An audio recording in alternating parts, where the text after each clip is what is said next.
Class 1 lever looks something like this. There will be a fulcrum.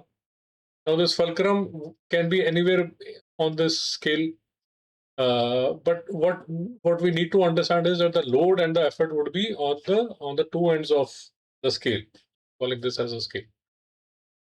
So this is what a class 1 lever looks like, and here the mechanical advantage can be greater than 1, can be equal to 1, can be less than 1, and similarly the velocity ratio can also be greater than or equal to and less than 1.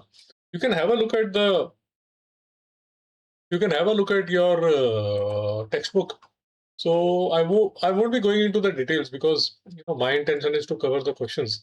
So if you look at the textbook, so this is about the class 1 levers, this is about the class 2 levers, and this is about the class 3 levers. So I have just consolidated that here.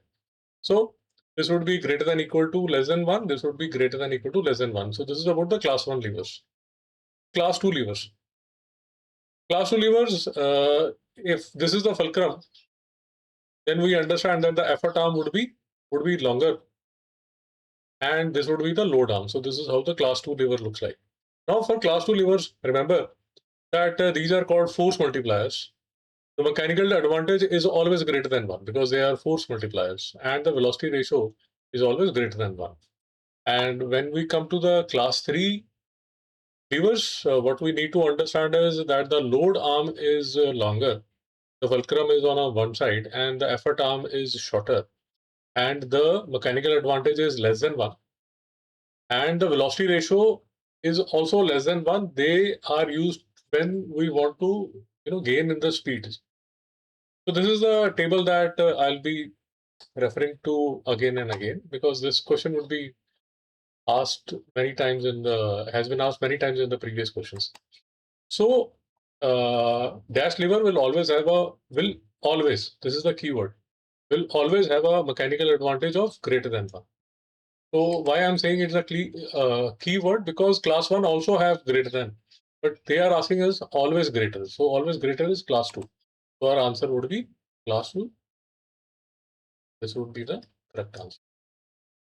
Now, before I come to the second question from the levers, one thing that I want to underline is that in your syllabus, in the board syllabus, they have specifically said that first, second, third class of levers, MA and VR in each case, example of each of these classes of levers as found in the human body. They have specifically said that about the human body. So when you look at your textbook, I just want to point this.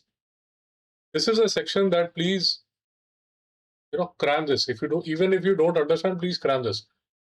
Example of each class of levers as found in the human body. So this is class 1 lever, where the head is nodding. Class 2 is weighing of the body on toes.